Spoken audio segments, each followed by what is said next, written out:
യഥാർത്ഥത്തിൽ കേരളത്തിൽ സർക്കാർ ആശുപത്രികളെ ആശ്രയിക്കുന്നവരുടെ എണ്ണത്തിൽ ഗണ്യമായിട്ടുള്ള വർധനവുണ്ടായിട്ടുണ്ട്. അപ്പോൾ അത് നമുക്ക് നമ്മുടെ കയ്യിലുള്ള ഈ പറഞ്ഞ കണക്ക് ഞാൻ മനസ്സിലാക്കുന്നത് DHSുമായിട്ട് ബന്ധപ്പെട്ട ആരോഗ്യ വകുപ്പിൽ DMEയും DHSും ഉണ്ട്. DHS എന്ന് പറയുമ്പോൾ താലൂക്ക്, ജില്ലാ, ജനറൽ ആശുപത്രികൾ, സർക്കാർ ആശുപത്രികളെ ആശ്രയിക്കുന്ന DHSന് കീഴിലുള്ളതും DMEക്ക് കീഴിലുള്ളതും മെഡിക്കൽ കോളേജുകൾ ഉൾപ്പെടെയുള്ളവയിൽ ആശ്രയിക്കുന്നവരുടെ എണ്ണത്തിൽ ഗണ്യമായ വർധനവ് ഉണ്ടായിട്ടുണ്ട്.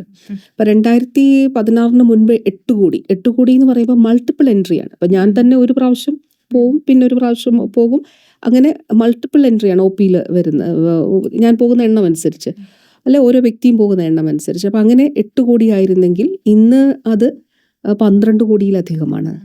അപ്പോൾ വലിയ വ്യത്യാസം അതിൽ ഉണ്ടായിട്ടുണ്ട്. അതോടൊപ്പം തന്നെ ഞാൻ പറഞ്ഞ നമ്മുടെ ചികിത്സാ സംവിധാനങ്ങൾ, ഇപ്പോൾ ജില്ലാ ആശുപത്രികളിൽ കാത്ത് ലാബുകൾ ഉണ്ടായി. എല്ലാ ജില്ലാ ആശുപത്രികളിലും ഇനി ശേഷിക്കുന്നത് കാത്ത് ലാബ് ഇല്ലാത്ത ജില്ല ഇടുക്കി മാത്രമേ ഉള്ളൂ.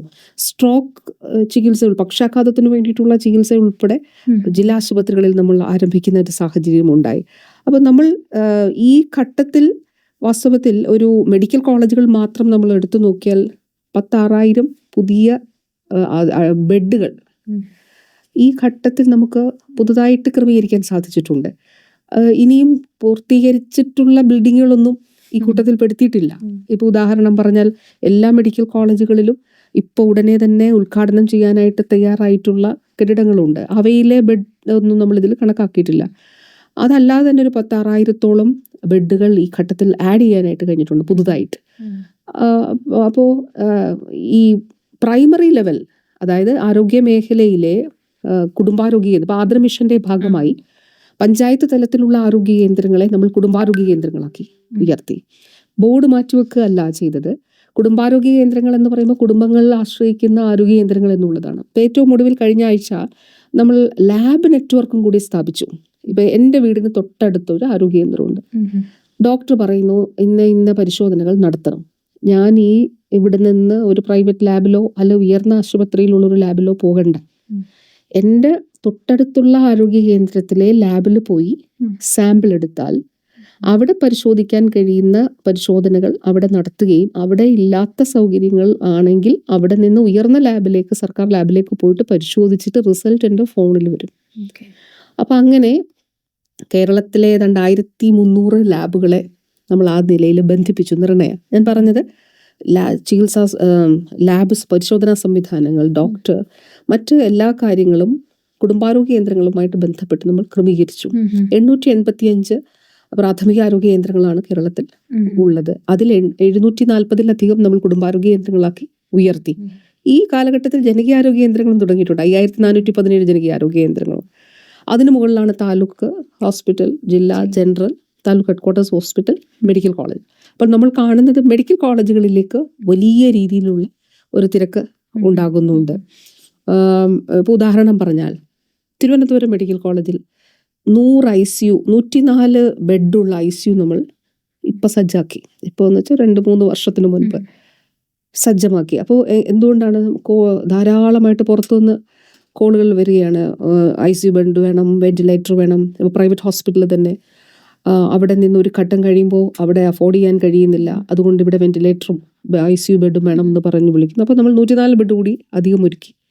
ഇപ്പോഴും ഞാൻ കഴിഞ്ഞ ദിവസം അവിടെ ചെന്നപ്പം എൻ്റെ അടുത്ത് സൂപ്രണ്ട് പറഞ്ഞു 11 പേര് അപ്പോൾ വെയിറ്റിംഗാണ് ICU ബെഡിനും വെന്റിലേറ്ററിനും വേണ്ടിയിട്ട്.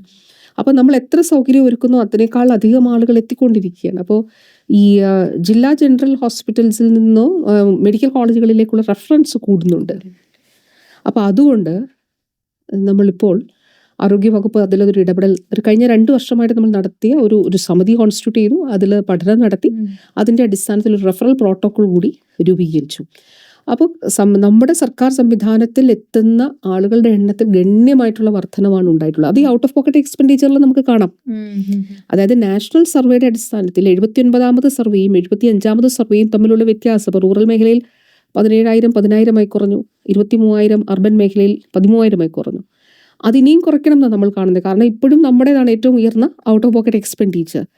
ആ ഇടപെടൽ സാധ്യമായത് സർക്കാർ മേഖലയിലുള്ള ചികിത്സകൾ കൊണ്ട് തന്നെയാണ്. സൗജന്യമായിട്ടോ കാസ്പിലോ ഉദാഹരണം പറഞ്ഞാൽ ഇപ്പോൾ കേന്ദ്രം കൂടി മോണിറ്റർ ചെയ്യുന്നതാണ്. കേന്ദ്രത്തിന്റെ കോൺട്രിബ്യൂഷൻ കുറവാണെങ്കിൽ ഇപ്പം 1600 കോടി രൂപയാണ് ഒരു വർഷം സൗജന്യ ചികിത്സയ്ക്ക് നമ്മൾ സംസ്ഥാന സർക്കാർ ചെലവഴിക്കുന്നത്. അതിൽ കേന്ദ്രത്തിന്റെ കോൺട്രിബ്യൂഷൻ 150 കോടിക്ക് താഴെയാണ്. എന്ന് വെച്ചാൽ ഒരു 9%, 8% താഴെയാണ് കേന്ദ്രത്തിന്റെ കോൺട്രിബ്യൂഷൻ. നമ്മൾ 1600 കോടി രൂപയാണ് ഒരു വർഷം സൗജന്യ ചികിത്സയ്ക്ക് ചെലവഴിക്കുന്നത്. നമ്പർ ഓഫ് ക്ലെയിംസ് ഇതും കൂടെ നോക്കുമ്പോൾ 2.5 ലക്ഷമാണ്. ഇപ്പോൾ SHA രൂപീകരിച്ചത് 2019 കഴിഞ്ഞ സർക്കാരിന്റെ കാലഘട്ടത്തിലാണ്. അതിനു മുൻപ് ഒരു കുടുംബത്തിന് 30,000 രൂപയാണ് ഉണ്ടായിരുന്നത്. അന്ന് നമ്പർ ഓഫ് ഫാമിലീസ് നമ്മൾ നോക്കുവാണെങ്കിൽ 30,000, 40,000. ഇന്ന് SHA രൂപീകരിച്ചു, എല്ലാ സ്കീമുകളും ഒന്നിച്ചാക്കി. ഇപ്പം 42.5 ലക്ഷം കുടുംബങ്ങൾ ഇൻഷുറൻസ് പരിരക്ഷ തേടുന്നുണ്ട്. ഒരു വർഷം 30,000 സ്ഥാനത്ത് 5 ലക്ഷം രൂപ. നമ്പർ ഓഫ് ക്ലെയിംസ് സർക്കാർ ആശുപത്രികളിലെ, അത് IPയിലൂടെയാണ് നമുക്ക് ഈ കാസ്പിൽ കിട്ടുക. സർക്കാർ ആശുപത്രികളിൽ ഗണ്യമായിട്ട് ഉയർന്നിട്ടുണ്ട്. അപ്പോൾ 2.5 ലക്ഷമായിരുന്നു 2021 SHA രൂപീകരിക്കുന്ന 2019.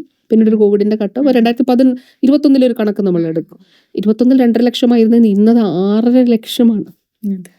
അപ്പോൾ 6.5 ലക്ഷമാണ് എന്നുള്ളത്. അപ്പം ഇതിൽ ഏറ്റവും കൂടുതൽ സർക്കാർ ഹോസ്പിറ്റൽസ് ആണ്. അപ്പോൾ തീർച്ചയായിട്ടും കേരളത്തിൽ നമ്മുടെ സർക്കാർ സംവിധാനങ്ങളെ ആശ്രയിക്കുന്നവരുടെ എണ്ണത്തിൽ ഗണ്യമായിട്ടുള്ള വർധനവ് തന്നെ ഉണ്ടായിട്ടുണ്ട്. ചില ഗ്യാപ്പുകൾ കണ്ടയിടത്താണ് നമ്മൾ റെഫറൽ പ്രോട്ടോകോൾ നിശ്ചയിച്ചത്. ഇതനുസരിച്ച് മാത്രമേ റെഫർ ചെയ്യാൻ പാടുള്ളൂ. അല്ലെങ്കിൽ ഒരിടത്തേക്ക് മുഴുവൻ രോഗികളും എത്തപ്പെടുകയും നമുക്ക് മറ്റിടങ്ങളിൽ അങ്ങനെ അല്ലാതെ ഇരിക്കുകയും ചെയ്യുന്ന ഒരു സാഹചര്യം ഉണ്ടാക്കാൻ പാടില്ല.